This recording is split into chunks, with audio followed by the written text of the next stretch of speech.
시청자 여러분 안녕하십니까? 김세화입니다. 최근 한국 사회에 여러 가지 현안이 있습니다만 이 가운데 선거제도 개혁을 요구하는 목소리도 높습니다. 정치개혁은 선거제도 개혁부터라는 말이 있습니다. 낡은 선거제도를 유지하는 한 정치는 발전할 수 없다는 뜻이겠죠. 한국 사회가 가지고 있는 문제 가운데 정치의 후진성을 이야기하시는 분들이 많고 정치의 후진성은 선거제도의 후진성과 동시동연적으로 연관돼 있다는 지적 또한 계속 나오고 있습니다.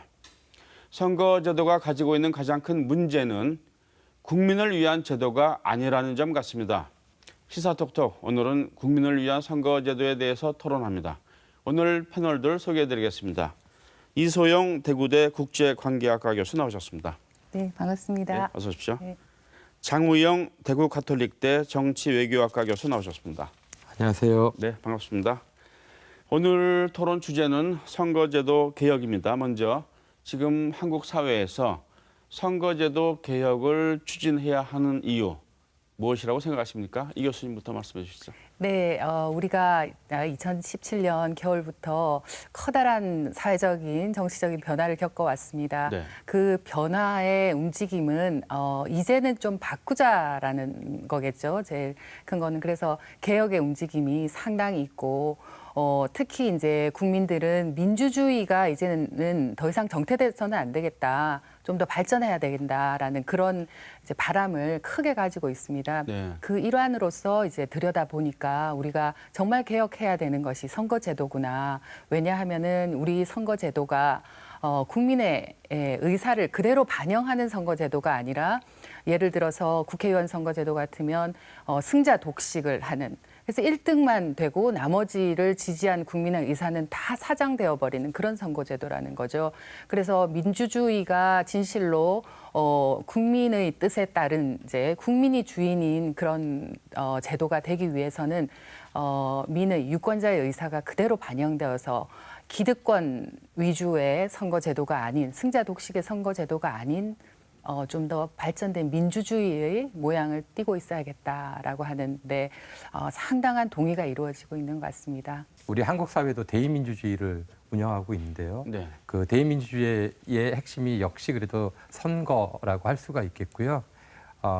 우리가 지난 촛불 집회의 경험을 보더라도 그 하나의 제도가 굉장히 중요하다라고 하는 것을 알 수가 있는데 시민들이 마냥 촛불만 든 게 아니라 이제 그 배후에서는 그 국회를 통해서 탄핵 소추가 이루어지고 헌법재판소를 통해서 탄핵 심판이 이루어지고 또 선거를 통해서 권력 교체가 이루어지는 일련의 흐름이 있었는데 이것들이 전부 다 제도에 의해서 가능했다는 것이죠. 네. 그러니까 한 사회에서 제도라고 하는 것이 그 이제 사회 구성원들의 이제 행동을 정의를 하게 되고 그 행동을 가급적 합리적인 방향으로 이제 이끄는 역할을 하게 된다. 하기 때문에 선거 같은 경우도 모든 사회 구성원들의 여론을 총직결시키는 그러한 국면이면서 절차이기 때문에 더욱더 합리적인 선거 제도일 때 집합적인 여론도 더 합리적으로 아마도 반영될 것이다. 그렇게 판단할 수가 있겠습니다. 네. 국회의원 선거제도를 중심으로 해서 이 선거제도가 갖고 있는 문제점을 먼저 하나씩 분석을 해보겠습니다. 이 교수님께서 승자 독식의 구조를 말씀하셨는데요. 이 정치라는 것이 국민의 다양한 의견을 수렴해서 어떻게 제도적으로 반영하는가 뭐 이런 이제 역할이 정치 역할이라고 볼 수 있는데 지금 선거제도가 그러한 기능을 충실히 수행하고 있다고 보십니까?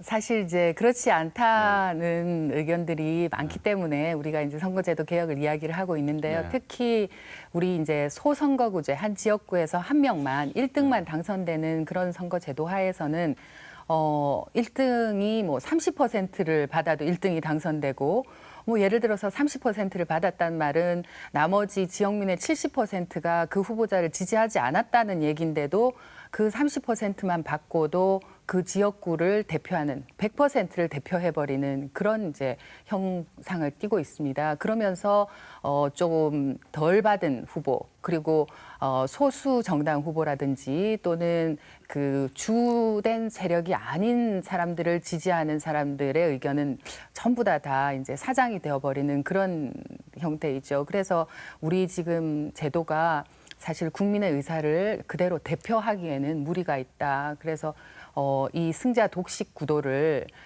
좀 고쳐야 우리가 정말 평등한 정치 시장을 가질 수 있지 않나라는 생각을 합니다. 네, 이 승자 독식의 선거 구조가 그냥 일부 의견만 반영할 뿐만 아니라 사람을 쓰고 인재를 등용할 때도 그 승자 쪽 사람만 쓰는 이런 회의도 많지 않습니까? 자, 장 교수님 어떻게 보십니까? 예, 일단은 우리가 지금 국회의원 선거에서 사표가 너무 많아요. 네. 그러니까 60에서 70%대의 사표가 발생을 하고 있거든요. 네. 그러니까 실제로 선거를 통해서 제도적으로 반영되는 표는 약 30%대에 남짓하다. 네. 그럼 나머지 60%, 70%의 표를 어떻게 할 것인가에 대해서 한번 네. 생각을 해봐야 되고요. 네. 또 한 가지는 뭔가 하면 우리가 투표를 하는 데 있어서 여러 가지 심리가 있는데 네. 흔히 이제 일반 유권자들이 네. 사표를 방지하겠다는 네, 네. 그 심리가 있지 않습니까? 네. 하기 때문에 나의 선호가 있는데 내 표가 죽은 표가 될까 봐 선호를 바꾸는 것이죠. 그런데 만약에 선거 제도를 바꾸게 되면 굳이 1위가 아니더라도 뭐 2위나 3위가 당선될 수 있다면 이렇게 좀 억울하게 선호를 바꿀 필요가 없겠다. 이런 생각을 한번 해보고요.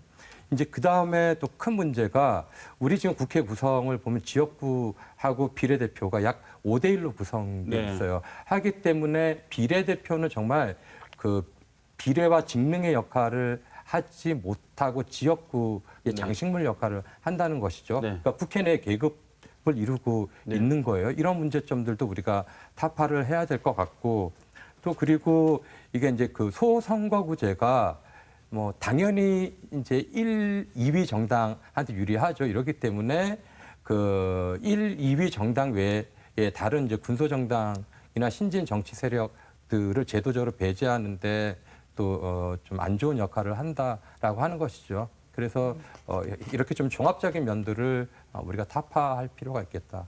이번에는 또 지역주의 시각에서 이 선거제도를 한번 봤으면 합니다. 이 지역주의라는 것이 이제 한국 정치가 서 있는 기반이다 이런 이제 비판도 많고요. 이 지역주의라는 것이 모든 이성적인 판단을 불가능하게 하잖아요. 마치 블랙홀처럼 모든 판단을 이제 끌어들이는 그런 원리로서 작동을 해왔는데 이 선거제도의 문제점과 지역주의의 문제점이 이렇게 연관되어 있는 거 아니냐 하는 지적이 있지 않습니까? 그 부분 어떻게 보십니까? 예, 선거제도와 우리 지역주의는 굉장히 강하게 연관되어 있고 또 정치인들은 그러한 측면을 이용해서 네. 또 당선돼 온 그런 경향이 큰데요. 네. 특히 우리 지역만 하더라도 어떤 특정 정당이 모든 지역구에서 1위를 하니까 1위만 되는 선거제도 하에서는 그 정당만이 우리 지역에 부여된 의석을 다 차지할 수가 있는 거죠. 만약에 2위까지도 국회에 진출할 수 있다라고 하는 제도가 있다면은 다른 정당도 충분히 섞여 있을 수가 있었는데 우리는 소선거구제 하에서 딱 1등 한 명. 그 1등 한 명은 항상 요 지역의 특정 흔히 우리가 패권 정당이라고 하는데 그 정당이 다 차지해 온 겁니다. 그러면 국회의원들은 사실 그간 이런 지역주의를 타파하려는 그런 의지가 강했냐? 사실 이 우리 지역에서 뽑아서 국회에 진출한 국회의원들의 지역주의의 그런 소선거구제의 제도적 이점을 굉장히 많이 누렸고 또 지역주의가 강한 그런 환경을 상당히 이점으로 가지고 있었기 때문에 이걸 굳이 타파하려고 하는 의지도 없었다는 겁니다. 네. 그래서 이제는 우리가 선거 제도를 좀 바꿈으로써 이 지역주의를 완화시키는 그런 시도를 강하게 한번 해봐야 될 때가 아닌가라고 생각을 합니다. 예. 지금의 선거제도가 지역주의를 유지시켰을 뿐만 아니라 어떻게 보면은 지역주의를 유지시키기 위해서 네. 선거제도를 유지하는 그런 일면도 있는 것 같아요. 네. 네, 장 교수님. 예, 근데 현실적으로 또 이런 면도 있을 것 같아요. 그러니까 어느 사회나 지역주의 없는 사회는 없을 것이다. 지역주의 자체를 현상에서 아예 없앨 수는 없고요. 네. 지역주의를 가지고 투표하는 것을 마냥 일방적으로 비난만 할 수는 없어요. 그러니까 네. 다만 뭔가 하면 그게 집단의 선택이 네, 돼버리는 네. 거죠. 네. 그러니까 지배적인 가치로 내가 그러한 행동을 통해서 선택을 한다라고 하는데 문제가 있거든요. 네. 그래서 좀 우리가 보면 현실적으로 유연하게 사고를 할 필요는 있을 것 같고, 그리고 이 문제를 해결하는 데 있어서 제도가 갖는 효과가 과연 얼마나 클 것인가는 이제 좀 더 앞으로 우리가 공부를 해보고 실험도 해봐야 될 것 같아요. 네. 다만 이제 그 이세영 교수님께서 말씀하신 것처럼 이 소선거구제 네. 하에서 영구 정당이 영원하며 존재하고 있고, 이들이 이제 정치적인 동원을 통해서 이제 유권자 그 이제 안정적인 정치 시장을 확보를 해왔단 말이죠. 그래서 네. 이 문제를 개선하는데 있어서 제도가 일정한 역할은 아마도 할 수 있을 것이다라고 기대는 해볼 수 있겠습니다. 네. 그 우리 지역 같으면은 평소 2등하던 정당에서 당선자가 나오면 난리 나지 않습니까? 근데 이게 어떻게 보면 이제 기형적인 현상일 수도 있는데요. 정치가 발전하려면은 끊임없이 이제 세대 교체가 돼야 되는데 지금 선거제도가 과연 그러냐 이렇게 좀 비판하시는 분들도 많습니다. 그 부분은 어떻게 보십니까? 국회의원 선거 같은 경우에는 정치 신인의 비율이 작지는 않습니다. 네. 뭐 어쩔 때는 50% 정도까지도 네. 바꾸는데, 그거는 실제로 정치 신인이 뭐 열심히 지역구를 위해 활동하다가 경쟁을 통해서 들어간다기보다는 정당에 대한 신뢰도가 낮고 네. 굉장히 이제 뭔가 바꿔야 된다는, 그런 바꾸지 않으면 이번 선거에 지겠구나 하는 그런 위기감을 느낀 정당 네. 지도부가 전략적으로 그런 젊은 신인들을 네. 공천함으로써 네. 이렇게 이루어지는 거죠. 그래서 실제로 지역을 위해서 열심히 일하다가 자기의 꿈을, 정치적인 꿈을 가꾸어 오는 그런 정치 신인들이 기존의 정치인과 경쟁을 통해서 그 공천의 벽을 뚫을 수 있는 길이 상당히 어렵고, 만약에 뚫었다 하더라도 지역에서 딱 한 명만 뽑기 때문에, 딱 한 명 네. 뽑는다는 얘기는 정치적 인지도가 굉장히 높은 사람이 네. 유리하다라는 거죠. 네. 그리고 기존의 국회의원을 한 사람이 훨씬 유리하다는 그런 얘기가 되겠습니다. 그래서 딱 한 명만 뽑는 그런 선거 제도 하에서는 사실은 구조적으로 정치적 신인이 진입하기가 상당히 힘들다라는 겁니다. 그래서 우리 경우는 아까 말씀드렸듯이 정당 지도부 차원에서 전략적으로 정치적 신인을 넣기 때문에 네. 상당히 이제 많이 사실은 세대 교체가 되고 있는 형편이긴 합니다만, 미국 같은 경우 우리와 마찬가지로 소선거구제를 하고 있는 그런 나라인데요. 미국 같은 경우에는 하원 의원 선거에서 한 어쩔 때는 95%까지 네. 현직자가 되고요. 네. 신인은 거의 될 수가 없는, 네. 뭐 적어도 한 85%는 다 현직자가 당선되는 그런 모양을 보이고 있습니다. 그래서 네. 우리 선거제도가 신인의 등용에는 상당히 어려운 구조이다라고 할 수 네. 있겠습니다. 그러니까 지역구에서 열심히 활동해온 정치 신인보다는 나쁘게 말하면 줄 잘 선 사람이 공천받으면 이제 어떤 지역에서 죽게 되니까 네. 그런 현상이 일어날 수 있다고 볼 수 있을 것 같아요. 그렇게 말씀하셨는데요. 우리 장 교수님 어떻게 보십니까? 예, 정치 신인을 확보할 수 있는 채널이 이제 두 가지가 있을 것 같아요. 이제 네. 1단계가 공천이고, 이건 그러니까 개별 정당 안에서 이루어지는 일이죠. 그 두 번째 단계가 이제 공직 선거. 이건 전체 그 정당 체제에서 이루어지는 일인데, 이렇게 나눠 놓고 보면 첫 번째 면에서는 의외로 우리가 괜찮은 성과를 가지고 있습니다. 네. 우리가 그러니까 현역 의원 탈락률이 굉장히 높은 나라에 속해요. 이제 공천 네. 과정에서. 네. 그래서 거의 한 많게는 한 60% 이상의 공천에서 탈락하기도 하고요. 네. 네. 그래서 미국이나 이제 일본 같은 사례하고 비교를 해보면 우리가 신인을 수혈하는 데 있어서 상당히 모범적인 나라다라고 네. 이렇게 볼 수도 있겠고요. 네. 이제 그런데 두 번째 측면도 같이 봐야 할 것 같아요. 정당 체제 수준에서 기성 정당이 또아리를 틀면서 그냥 내부적으로 존속을 해가는 시스템 하에서 정치 신인과, 그다음에 이러한 정당 시스템이 바뀌어가면서 다양한 정치적인 신인들이 다양한 계층과 세대에서 나올 수 있다라면 이게 좀 더 이제 그 올바른 신인 확보 방안이라고 할 수 있지 않겠습니까? 네. 그래서 이런 면에서 봤을 때 그 이제 선거 제도라든지 정당 체제를 바꾸는 것, 그러니까 기존의 양당 체제 안에서는 아마도 좀 불가능해 보인다라고 하는 거죠. 네.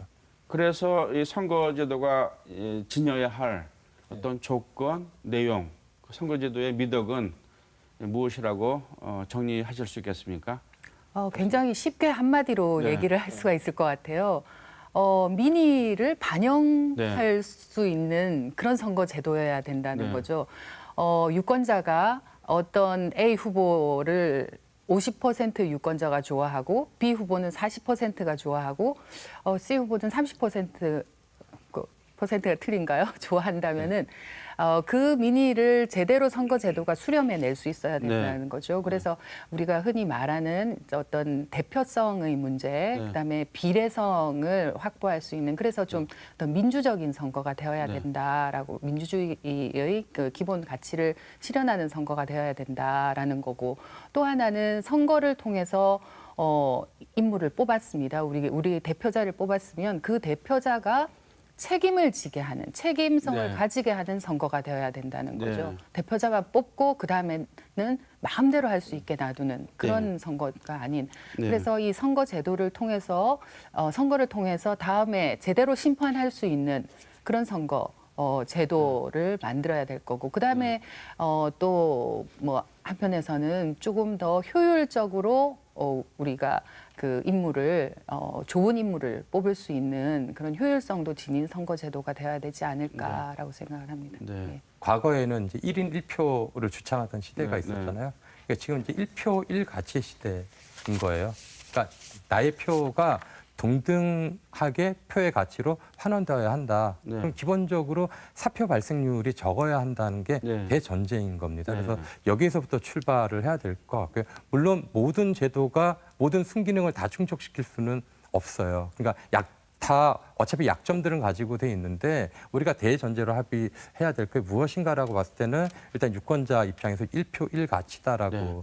하는 것이고요. 네. 그리고 이제 그 선거 결과가 또 이렇게 나와야 된다는 겁니다. 네. 우리가 투표는 뭐 어깨동무하고 집단적으로 해가지고 우리 누구 뽑읍시다 하지 않거든요. 네. 개인의 조용한 선택인 거예요. 네. 개인이 가서 이제 한 표를 행사하면 거대한 블랙박스가 작동을 하고 그다음에 아웃풋이 나오는데 내 표의 가치는 아예 사장이 돼서 반영이 안 되는 산출이 안 된다라고 하면 여기에 대해서 이제 한 사람의 시민으로서 정치적인 효능감 내가 뭘 하면 무엇이 이루어지는구나라고 하는 만족도나 자신감을 도저히 가질 수가 없겠죠. 그래서 이렇게 좀 유권자 측면에서 사고를 하는 선거제도 개혁이 좀 이루어지면 좋겠다 네. 판단을 합니다. 네, 알겠습니다.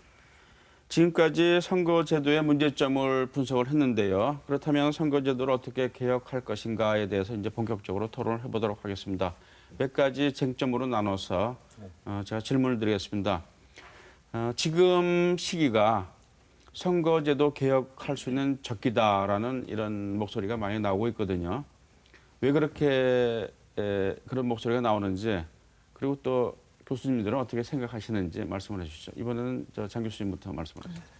예, 사실 그 선거제도 개혁에서 가장 큰 문제가 무엇이었는가 하면요. 네. 차라리 유권자나 시민단체한테 맡겨주면 네. 혹은 전문가들이 모여있는 학회로 만약에 위임을 했으면 좀 더 수월하게 풀릴 수가 있었을 것이다. 네. 하지만 뭐 이런 방안이 아무리 좋아도 결국에 정치적인 대표성을 가지고 있는 집단은 국회거든요. 국민이 선출한 자들로 구성되어 있고 이들이 헌법기관이기 때문에 국회에서 이제 고쳐야 하는데 이제 바로 이들이 기득권이라고 하는 거죠. 그러니까 기득권이 기득권을 포기하면서 정치 개혁을 해야 하는 어떤 이제 아이러니가 존재를 해 왔었다라고 하는 거예요. 하기 때문에 선거제도 개혁이 처음에는 뭐 그러니까 아주 풍성한 담론으로 시작하다가 막판에 가면 이제 밀실 야합으로 이렇게 귀결되는 이런 게 수십 년 동안 고착이 되어 왔거든요. 근데 지금은 약간 좀 타이밍이 달라 보인다라고 하는 것입니다. 전임 정부가 좀 이제 탄핵을 당하고 아직까지 개혁에 대한 소명이라든지 그런 물결들이 지금 강하게 형성되어 있기 때문에 결국에 그 권력 교체 이후의 완성이라고 하는 것은 제도 개혁이거든요. 그래서 궁극적으로 제도 개혁에서 가장 핵심은 헌법을 개정하는 것과 그다음에 이제 공직선거법을 고치는 것이 아마 그 두 개의 큰 수레바퀴일 텐데 이렇게 지금 개혁을 이룰 수 있는 지금으로 보면 최적기에 있다라고 이렇게 보이고요. 그리고 시간적으로도 이제 2년 뒤에 총선이 있기 때문에 네. 지금부터 예열을 해가는 게 좋겠다. 그러니까 우리가 그동안의 관행에 의하면 선거에 임박해가지고 정치개혁 특위를 이제 가동시켜가지고 이제 좀 이상한 조합들을 만들어내기도 했는데 지금부터 준비를 하는 게 좋을 것 같고요. 그리고 아시는 것처럼 지금 전부 다 신임 대표부들이 선출이 되었어요. 그리고 이분들의 또 일성이 전부 다 이제 선거제도를 비롯해서 제도개혁에 동참하겠다라고 하는 것이거든요. 그래서 어느 정도 컨센서스가 좀 형성되어 있다고 보이고 다만 지금 이제 그 한국당이 비대위 체제이기 때문에 이 제도 개혁에 대해서 비대위원장이 얼마나 정권을 행사할 수 있을지 모르겠습니다. 하지만은 여타의 정당들이 합의를 한다면 한국당까지 참여해서 제도 개혁을 이룰 수 있는 비교적 좋은 토양을 지금 가지고 있다라고 판단됩니다. 사실상 그간의 선거제도의 문제점, 소선거구제의 문제점 이런 것들도 얘기가 많이 되어 왔고요. 그런 거에 대한 인식은 공유가 되고 있었는데 사실 기득권을 포기한다라는 게 상당히 어려운 거죠. 국회에서 국회의원들이 이 선거제도를 바꿔야 되는데 그러자니 특히 이제 큰 정당들, 대규모 정당들에서는 군소 정당이나 좀 소규모 정당에게 의석수를 좀 내줘야 하는 네. 그런 문제가 있는 상황이었죠. 그래서 이제 어떤 얘기들이 나왔냐면은 그러면 의석수를 내주는 대신에 국회의원 수를 좀 늘려서 하자라는 얘기도 나왔습니다. 근데 국회의원 수를 늘리자니 이 국회를 신뢰 못하는 국민들의 여론의 큰 반대에 부딪히는 거고요. 그래서 사실 굉장히 어려움을 이제 겪고 있었습니다만 최근에 이제 개혁의 움직임을 타고 뭐 자유한국당이나 민주당도 어쨌든 선거 제도는 개혁해야 된다라는데 동의를 한 입장입니다. 제가 보다 조금 우려되는 측면은 뭐 우려라기보다 누구나 다 사실 예상할 수 있겠지만 그렇게 동의는 했으나 그다음 이제 나가는 협상의 과정은 상당히 험난할 거다. 왜냐하면은 각 정당마다 셈법이 너무 다르고 사실 기득권을 포기해야 돼. 어느 정도까지 포기하고 어느 정도까지 얻을 건가 하는 플러스 마이너스 요인들이 다 있기 때문에 상당히 이제 좀 힘든 과정을 겪게 될 것 같다는 그런 느낌도 있고요. 근데 그것보다 저는 더 큰 거는 과연 국민들이 이런 정당들의 셈법에 의한 그 개혁, 정치 개혁, 선거제도 개혁에 마음으로부터 동의를 해줄 것인가라는 문제입니다. 그래서 실제로 우리가 최근에 그 촛불 이후에 정치 개혁이 꾸준히 얘기가 되어 왔지만 사실 정당이 큰 개혁의 모습을 보이고 있지를 못하거든요. 그래서 그 정당 개혁이 없는 채로 좀 신뢰성이 이렇게 낮은데 그 정당들이 모여서 자기들의 이익을 추구하면서 서로 주고받고 하는 그 선거제도 개혁을 국민들이 신뢰하는 수준으로 끌고 가기 위한 그런 노력들이 상당히 필요한 과정이 되지 않을까라고 생각을 합니다. 네. 알겠습니다. 근데 그 대통령도 선거제도 개혁을 공약으로 내세웠었고 최근에는 문희상 국회의장도 지금이 적기다라고 얘기를 한 바 있습니다.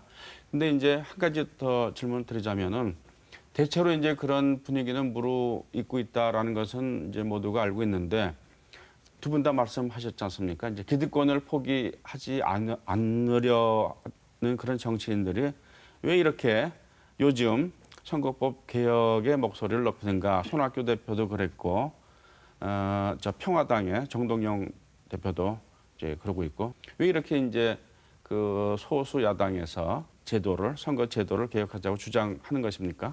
지금까지 얘기해온 것처럼 이 소선거구제 하에 이제서 국회 구성을 보면은 사실 큰 정당이 절대적으로 유리하게 만들어져 있는 거죠. 1등하는 정당이 대부분 큰 정당들이니까. 그래서 이런 뭐 바른미래당이라든지 그다음에 민주평화당이라든지 특히 정의당 같은 경우는 전체적으로 정당 지지율은 상당한 편임에도 불구하고 거기에 비해서 국회에 진출하는 의석수는 굉장히 적은 편이거든요.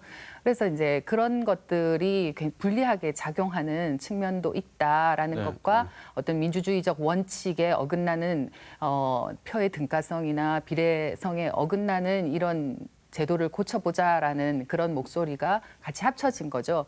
근데 사실 큰 정당들은 네. 그 문제에 선뜻 동의하기가 어려웠어요. 그래서 대통령도 선거제도를 이렇게 비례성을 높이는 걸로 개혁해야 된다라고 막 이야기를 하고 있지만 민주당이 당론으로 모두가 나서서 우리도 그렇게 비례성을 높이는 선거제도를 만들자 이렇게는 아직까지도 사실은 안 하고 있는 듯한 느낌입니다. 네. 뭐 자유한국당도 당연히 네. 그래 왔었고요. 그런데 이제 이걸 추동하는 힘은 대통령, 그다음에 국회의장 그런 것도 있지만 시민사회 전체적으로 우리 사회 자체가 정치 개혁의 바람으로 나가고 이 개혁을 에서 빠지게 되면 개혁을 제대로 하지 못하게 되면 다음 선거에 국민의 네. 표를 받지 못하겠다라는 그런 느낌이 네. 사실 큰 정당들에게도 전달이 된 것 같아요. 그래서 네. 이번에는 어떻게든 개혁을 같이 하자라고 하는데 동의를 한 거죠. 그러나 네. 각자의 계산법은 다 다르다고 생각합니다. 장 교수님, 그 어떻게 보면은 이제 군소정당이라고 할 수 있는 이제 그 거대 야당, 제1야당 말고 작은 야당들이 어떻게 보면 선거법을 개정하지 않으면은 당의 존폐와 연관이 있다. 이런 식으로 판단해서 이 선거법 개정을 요구한다고 이렇게 볼 수는 없을까요? 그런 면이 충분히 있죠. 네. 그러니까 어떤 제도를 갖느냐에 따라서 다른 효과가 나타나기 때문에 네.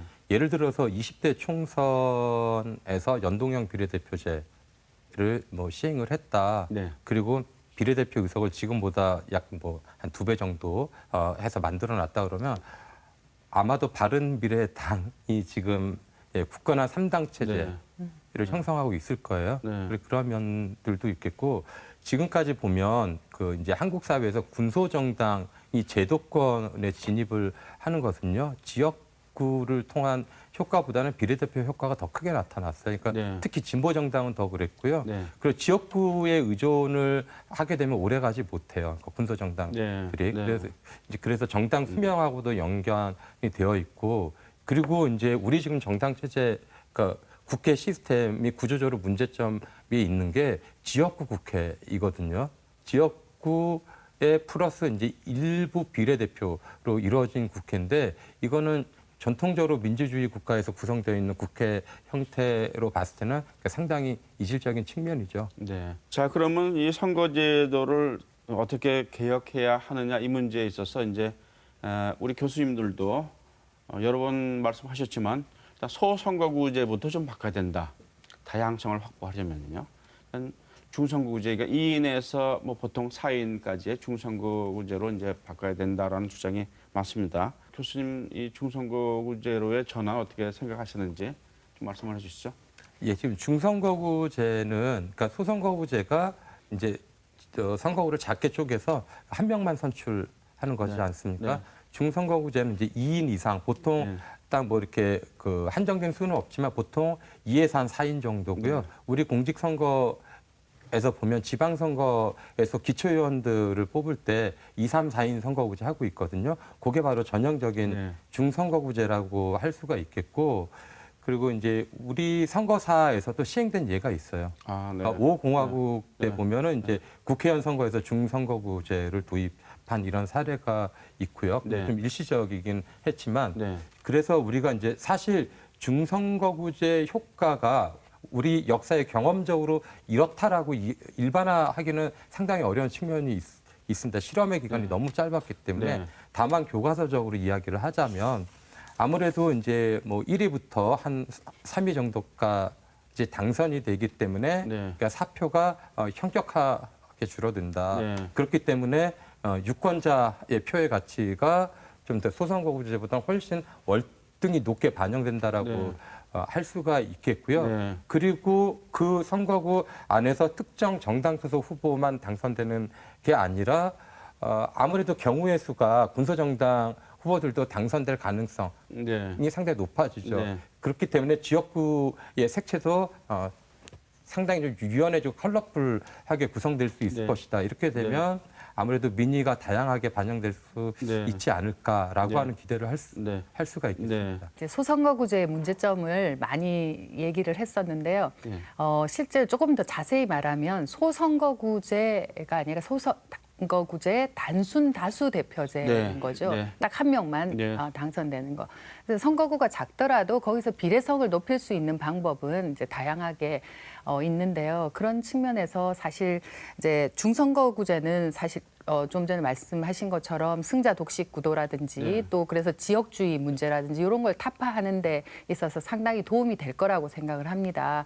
그럼에도 불구하고 저는 사실은 중선거구제를 강하게 찬성하는 편은 아닙니다. 네. 그거는 이제 뭐 때문이냐 하면은 그 무엇보다도 선거구가 지나치게 광역화된다. 네. 광역화되면은 제일 큰 문제는 뭐 무엇보다도 그 유권자들이 이렇게 넓은 지역에서 나오는 그 이제 제대로 말하자면 스킨십을 네. 후보자랑 스킨십을 하기가 네. 상당히 힘들다라는 네. 그런 측면이 있고요. 그다음에 광역화되면서 후보자들도 굉장히 많은 돈을 써야 된다라는 거죠. 그래서 다른 나라들에서 뭐 특히 일본에서 이제 그런 경험들이 있는데 중선거구제를 하고 있는 나라들에서 금권 선거라든지 부패 문제 때문에 대부분의 나라들에서 중선거구제는 이제 거의 안 하고 있는 측면이다라고 제가 알고 있습니다. 네. 특히 인구가 적은 이제 농촌 지역 같은 경우 그런 데는 선거구가 정말 광역화가 크게 일어나거든요. 그래서 네. 그 유권자들과의 스킨십이 상당히 부족해진다. 그리고 또 한 선거구에서 이제 중선거구제 같은 경우는 우리가 기초의원 때처럼 한 정당이 한 명만 후보를 내는 네. 것이 아닙니다. 그러면 네. 두 명도 내야 네. 되고 세 명 낼 경우도 있는데 그렇다면 또 정당 안에서의 분파들, 네. 파벌, 경쟁이 또 굉장히 치열해지는 그런 효과도 있을 거다. 네. 그래서 좀 중선거구제 말고 다른 형태를 좀 찾아볼 수 없을까라고 네. 저는 한번 생각을 하고 알겠습니다. 있습니다. 지금 이제 중선거구제에 대해서도 두 분 의견이 다르신데요. 여러 가지 이제 논의해야 될 과제는 분명히 많은 것 같습니다. 또 한 가지 소선거구제, 중선거구제를 여하이 하더라도 이게 연동형 비례대표제와 결합되지 않으면은 이 절반만의 효과를 거두는 것이 아니냐 하는 그런 주장도 있는데요. 연동형 비례대표제 말은 많이 나왔습니다만 뭐 권역별 비례대표제라는 말도 있고요. 뭐 전국형 비례대표제라는 말도 있고 그 연동형 비례대표제가 어떤 것인지 간단하게 설명을 좀 해주시면서 교수님 견해를 말씀해 주십시오. 예, 연동형 비례대표제를 막 말로 풀면은 너무 네. 복잡하고요. 제가 네. 예를 들어서 한번 네. 얘기를 해보자면 이제 우리가 국회의원이 300명이 있지 않습니까? 그래서 먼저 정당에 우리가 투표를 하는 거죠. 네. 그 유권자는 지금처럼 똑같이 정당에 대한 투표 한 표, 그다음에 지역구 후보자에 대한 투표 한 표 이렇게 투표를 하게 됩니다. 근데 이제 정당 득표율을 먼저 계산을 하는 거예요. 네. 그래서 A 정당이 한 50%를 받았다. 네. 그러면 300명 중에 네. 150석을 이제 할당을 받게 네. 됩니다. 네.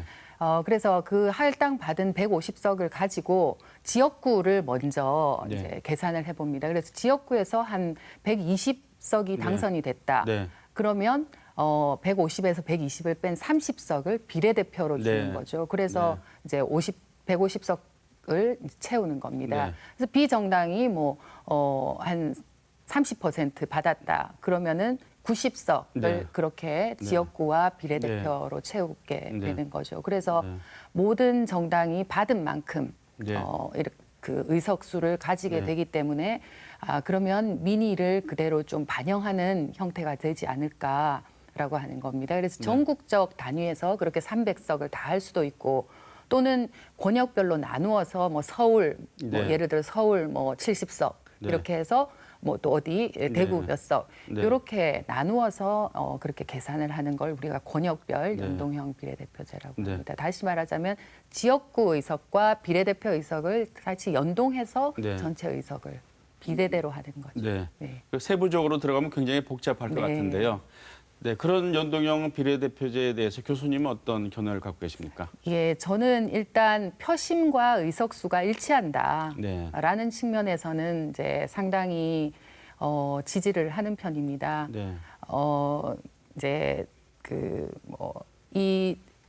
이때까지의 가장 큰 문제점이 사실 군소정당을 지지하는 사람 또는 큰 정당이 아닌 다른 의사들을 지지하는 다른 정책들을 지지하는 사람의 의사는 전부 다 사표가 되어서 묻어졌는데 지금은 뭐 5%만 받는 정당이라도 내가 5% 받는 정당을 지지를 하면 내 의사가 그대로 또 의석수로 반영이 되는 거죠. 네. 그리고 아까 초반에 장우영 교수님이 잠깐 말씀을 하셨는데 이렇게 소선거구제 단순다수 대표제 하에서는 유권자들이 상당히 전략적인 투표를 합니다. 네. 특히 우리 지역 같은 경우에는 내가 어떤 군소정당 후보를 지지는 하지만 뭐 어차피 안 될 건데 네. 그래서 투표를 안 하러 가거나 하러 네. 가지 않거나 또는 그럴 바에야 그냥 조금 경쟁력이 더 있는 네. 뭐 내가 아주 싫은 후보는 안 됐으면 좋겠고 네. 그나마 두 번째 정도는 되는 후보에게 그냥 투표를 하는 그런 전략적 투표를 하게 되는데 이렇게 이 비례대표 연동형 비례대표제를 하게 되면 내 의사가 그대로 표로 반영이 되니까 좀 제대로 된 나의 정말 진정 어린 투표를 할 수가 있고 또 아까 잠깐 얘기가 나왔습니다만 그래서 나는 내 투표가 내가 던진 한 표가 표로 반영된다라고 하는 느낌을 가질 수가 있기 때문에 정치적 효능감도 높아질 수 있다. 그래서 조금 더 지금보다는 조금 더 민주적인 제도가 아닐까라고 네. 생각을 합니다. 저도 개인적으로 연동형 비례대표제를 도입하는 게 좋겠다는 입장이고요. 네. 그 이유는 일단 연동형 비례대표제가 정당의 책임 정치를 강화시키는 데 상당히 기여를 할 것이다라고 생각을 합니다. 그러니까 그 연동형 비례대표제에서 의석을 확보하는 게 일단은 정당 득표율이 어떻게 되느냐에 따라 총 의석수가 미리 배정되기 때문에 심지어는 지역구 당선자가 한 명도 없더라도 예를 들어 정당 득표율이 20%다 그러면 20%의 비례대표를 또 확보할 수가 있단 말이죠. 네. 예, 그리고 초과 의석이 발생해도 그것을 좀 이제 또 반영을 해줄 수가 있기 때문에 네. 그 이제 우리가 그러니까 지역구도 살리고 비례대표도 살리고 정당 정치도 살리는 요 이제 일종의 시너지 효과를 가지고 있겠다고 볼 수 있겠습니다. 네. 예, 근데 이제 금방 말씀이 잠깐 나왔지만 그 권역별로 할 때 특히 이제 더 문제가 될 수도 있는데 초과 의석이라고 하는 것이 예를 들어서 100석을 할당 받았는데 우리 당에서 지역구에서 110석을 벌써 받아버린 거죠. 네. 그럼 지역구는 다 인정을 해주기 때문에 누구는 떨어져 나가라라고 할 수 없기 때문에 다 인정을 해주니까 그런 10석의 초과 의석이 발생을 하는 겁니다. 네. 그런데 이제 권역별로 나눴을 때는 특히 각 권역에서 초과 의석이 다 많이 발생할 경우에는 아주 많은 초과 의석이 발생하게 되는데요. 네. 그래서 이런 문제점들을 아직까지도 우리가 뭐 이제 법을 만들기 위해서 논의하는 과정에서 또 다 논의가 되어야 되지만 아직 그런 문제를 지적하는 분들도 많이 있습니다. 네. 예. 교수님께서는 중선거구제를 이제 반대하시는 입장인데 얼마 전에 지난 2월에 국회 입법조사처가 네. 그 중선거구제와 연동형 비례대표제를 이렇게 혼합한 그런 안을 내놓은 적이 있습니다. 예. 좀 약간은 더 이제 복잡해지는데요. 네. 네, 그런 안에 대해서는 어떻게 생각하십니까? 장단점이 있을 것 같아요. 예, 장점이라고 하면은 사실은 그 의원 정수를 늘리지 않고 중선거구제를 하면은 그 지역구 각각 다른 정당에서 지역구 후보가 뽑히기 때문에 한 정당이 지역구를 다 그러니까 독식하는 네. 그런 형태는 없어질 수가 있는 네. 거죠. 그래서 그런 측면에서 각 지역구에서 계산을 해서 각 정당의 지역구 뺀 나머지가 비례의석으로 주어지지 네. 않습니까? 그래서 네. 비례의석의 이걸 좀 더 늘릴 수 있다. 네. 의원 정수 전체는 늘리지 않고도. 네. 그래서 비례의석이 사실 필요한 거는 우리가 지역구는 지역구 대표자도 필요하지만 각 직능별 또 각 영역별 전문가들을 이제 우리 국회에 들어오게 하는 비례대표도 상당히 중요한 역할을 하거든요. 네. 그래서 뭐 그 점에서는 상당한 이점이 있다고 생각을 합니다. 네. 그러나 굳이 우리가 중선거구제의 단점 아까 제가 잠시 말씀드렸지만 그 굉장히 광역화되는 그런 지역구를 만들면서까지 중선거구제로 연동형 비례대표제를 도입해야 할 것인가라는 것에는 저는 좀 의문을 제기를 합니다. 그 의원 정수가 그 지금보다 확충된 상태에서 제도적인 효과를 가질 수 있을 것 같아요. 네. 그러니까 50석 미만의 비례대표를 가지고 연동형 비례대표를 한다는 게 과연 큰 네. 의미가 있을까? 네. 자, 그런데 여기에서 이제까지 국회의원들이 너무나 많은 잘못을 해왔기 때문에 네. 국민적인 여론이 거의 호의적이지 않죠. 하니까 이제 문희상 의장이 이제 얼마 전에 세비를 감축시켜서라도 네. 하자고 했는데 저는 그 점에 대해서는 이제 100번 동감을 하는 것이고요. 네. 일단은 지금 의원들의 입법 역량을 높이기 위해서는 저는 기본적으로 의원 정수는 네. 확대를 해야 된다. 네. 물론 확대를 하게 되면 이제 비례대표 쪽으로 네. 확대를 해야 되겠죠. 네. 그래서 지금 약 250대 50으로 되어 있는 구조를 네. 적어도 한 2대1 정도로 네. 맞춰놓은 상태에서 이제 연동형 비례대표제와 이제 중선거구제를 혼용해서 시행하면 지금 소선거구 그 이제 단순 대표제 그 장식물화되어 있는 비례대표제보다는 효과가 좀 더 크지 않을까 네. 그렇게 판단합니다. 네. 의원 수를 늘리는 것이 연동형 비례대표제를 도입하는 데 무난한데 국민들이 이제 국회의원 늘리는 데 대해서 반대 의견이 많으니까 그 세비를 낮추자, 월급을 낮추자 이런 의견이 나온 것이죠. 예. 자, 이 선출 방법도 문제지만 국회의원들에게 책임성을 강화해야 된다. 그러니까 이소영 교수님께서도 말씀을 하셨지만 그렇다면 어떻게 책임성을 강화해야 됩니까? 그 부분을 좀 말씀을 해주시죠. 책임성을 다양한 측면에서 강화하는 이제 그 영역이 있겠지만은 그리고 뭐 얼마 전 우리가 큰 이슈가 됐던 그 국회의원 국민 소환 네. 제도 같은 건 특히 이제 네. 국회의원의 책임성을 중요시하는 그런 제도인데요. 이제 선거 제도와 관련해서 우리가 국회의원 책임성을 이야기를 해본다면 사실 지금까지의 선거 제도에서는 국회의원이 잘하든 못하든 그 인지도가 높은 국회의원에게 더 표를 주는 그런 경향이 있었던 거죠. 네. 그런데 이제 우리가 지금 이야기하고 있는 뭐 비례대표 연동형 비례대표제 같이 어떤 기본적으로 정당에 투표를 하게 되는 그런 시스템으로 가게 된다면은 정당 자체가 상당한 책임 정치를 하게 되고 그래서 네. 정당의 구성원인 정당의 멤버로서 국회에 진출하는 국회의원 또한 그 정당의 지지에 너무나 큰 영향을 받게 되는 거죠. 과거에는 사실은 지금까지는 우리가 정당은 정당대로 하고 국회의원의 홀로 인지도를 가지고도 네. 상당히 힘을 쓸 수가 있었는데 이제 정당 자체의 책임 정치 구현을 크게 요구를 하게 네. 되면은 국회의원도 훨씬 더 책임 있는 정치를 하게 되지 않을까라고 생각을 하고요. 네. 선거 제도 측면에서는 네. 좀 그렇게 봐야 되지 않을까 생각합니다. 네. 그러니까 저는 정치적 관행 쪽을 좀 말씀드리고 싶은데 네.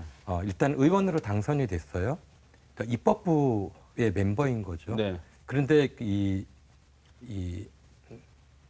한국의 전통적인 정치 문화, 이제 특히 대통령제 네. 국가이다 네. 보니까 이제 보면 집권당이 이제 후견인으로 역할을 네. 하거나 아니면 심지어 이제 신여 역할을 한단 말이죠. 그래서 그 행정부로부터 이제 의회 정치의 자율성을 추구하는 것들이 굉장히 중요하다. 내가 의원일 때 나는 어느 정당의 당원이기도 하고 네. 또 그리고 집권당의 또 한 살 멤버이기도 하지만 기본적으로 국민들로부터 선출된 입법부의 구성원이다라고 하는 게 첫 번째 타이틀이 될 필요가 있다라고 하는 것이고요. 네. 이제 두 번째는 이제 입법 활동을 하는데 있어서 보면은 이 한국 정치 같은 경우가 당론 중심의 정치 문화가 형성돼 있잖아요. 그래서 당론을 위배하는 것이 사실 쉽지도 않고 다음 그 공천에도 상당한 역할을 미치기 때문에 이렇게 되면 이제 입법 행위자의 자율성이 또 상당히 위축될 수가 있는 것이죠. 네. 그래서 필요에 따라서는 그 정당 정치가 개인 그 이제 의원들의 소신을 발동할 수 있도록 이제 이런 그 행동의 공간을 넓혀줄 필요가 있겠다. 아직까지 그런 정치 문화를 우리가 지금 수용하고 하고 확산하는 데는 굉장히 저조하다라고 보입니다. 또 한 가지 선거법에 구체적인 방법이 명시되어 있지는 않습니다만 각 정당에 이제 공천 제도가 있지 않습니까? 정당별 공천 제도가 있는데 선거철만 되면은 이 공천 문제 때문에 시끄럽지 않은 적이 없었습니다. 또 공천 잘못해서 뭐 거의 뭐 망한 정당도 있고요. 그래서 이 공천 제도, 정당의 자기 문제이지만 이 공천 제도를 각 정당이 좀 더 투명하게 운영해야 된다. 뭐 밀실 공천, 야합 공천 이런 비난이 많이 있지 않습니까?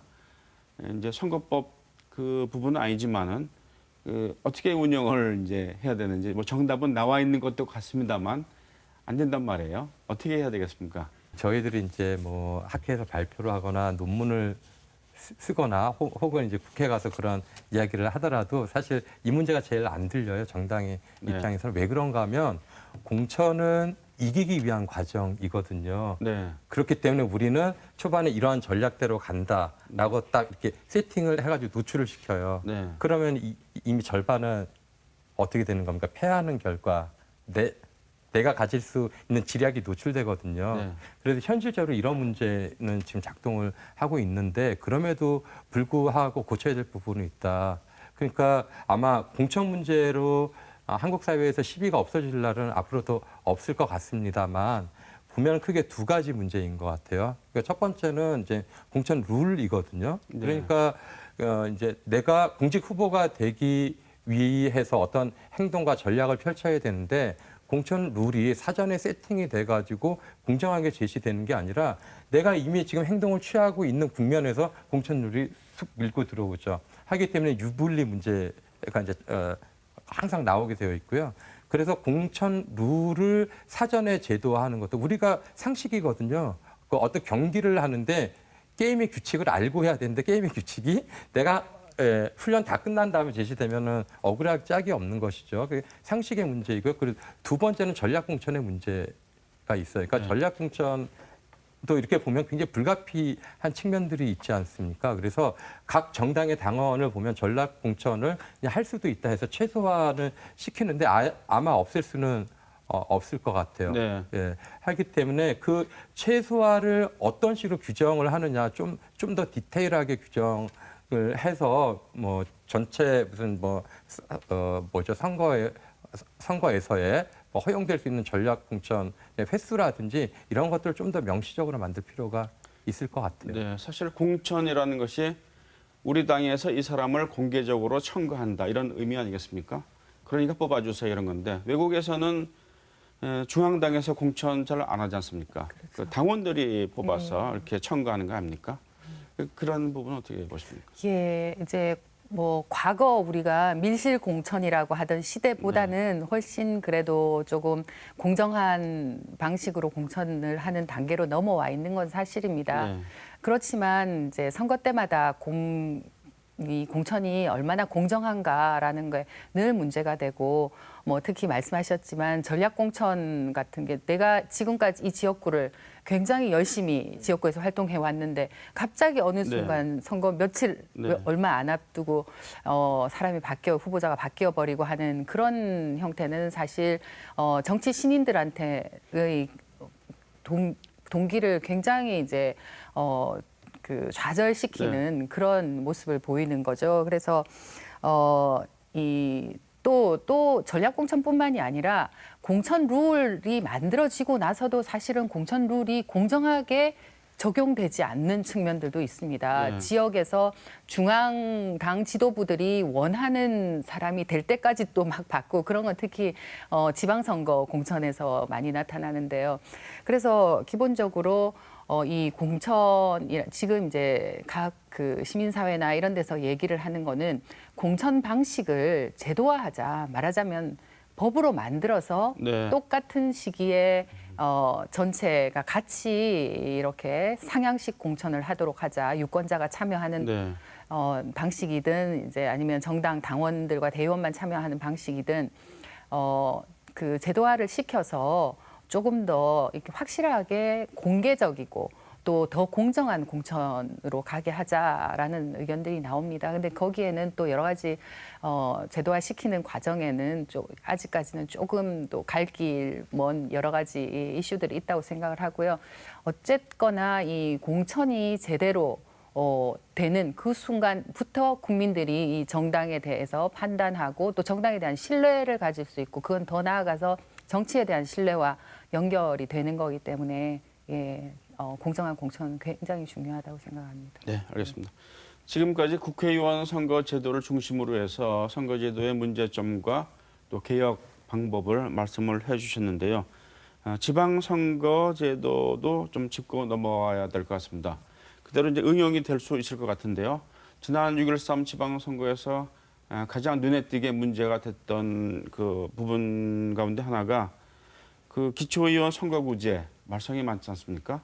2인에서 4인 중선거구제로 이제 개편하려고 했는데 오히려 3인 선거구도 2인 선거구로 이렇게 만들어 버렸어요. 거대 양당의 뭐 담합이 있었는지는 모르겠습니다만 이 기득권을 그 유지하기 위한 그런 몸부림을 적나라하게 이렇게 보여준 것 같은데요. 그 지방선거 제도에서 어떤 점을 개선해야 되겠습니까, 교수님? 지금 말씀하신 것처럼 그 기초의회 선거구 획정이 가장 큰 문제라고 봅니다. 네. 그러니까 우리 대구 지역을 보니까 지금 이제 2인 선거구제를 이제 선거구 획정위원회에서 네. 이제 2인 선거구제를 그러니까 18곳, 네. 그다음 이제 4인 선거구제를 6곳을 네. 개정을 했어요. 네. 그런데 우리 지금 선거구 획정위가 최종 권한을 가지고 있는 게 아니라 네. 이게 대구시 의회로 넘어가죠. 그러니까 네. 광역의회에서 의결권을 가지고 있어요. 그러니까 동의를 해주지 않으면 안 되죠. 네. 그러니까 최종적으로 추인된 거는 어떻게 되는가 하면 2인 선거구제가 18곳에서 30곳으로 바뀌고 네. 그다음에 4인 선거구 6곳이 모두 폐지가 됩니다. 그러니까 0곳이 되는데 네. 그러니까 일종의 그러니까 양당제의 적폐라고 할 수 네. 있죠. 그러니까 민주당과 한국당의 네. 거의 이제 전국적인 담합 행위가 네. 일어나는 거예요. 우리 네. 지역뿐만 아니라 다른 지역도 뭐 상당히 그래서 4인 선거구 없이 투표를 한 지역 굉장히 많습니다. 네. 제가 한번 자료를 들여다 보니까 구조적으로 바꿔야 된다. 네. 그리고 특히 이제 이번 지방선거에서만 있었던 일이 아니거든요. 앞에 지방선거에서도 이 문제가 항상 키워드였는데 안 고쳐져요. 그리고 네. 민주당이나 한국당 입장에서는 굳이 이 문제를 고칠 이유가 없는 거죠. 네. 이렇게 되면 뭔가 하면 중선거구제가 도입이 되는데 제도의 취지가 희석되는 거예요. 네. 그러니까 기초의회에서 굳이 왜 지방 그 중선거구제를 했는가 하면 이름 없는 신인들이 그러니까 이 생활 속에 있는 현장 속에 있는 다양한 신인들을 불러 모으자라고 하는 것인데 이들의 앞길을 계속 막아 세우는 거죠.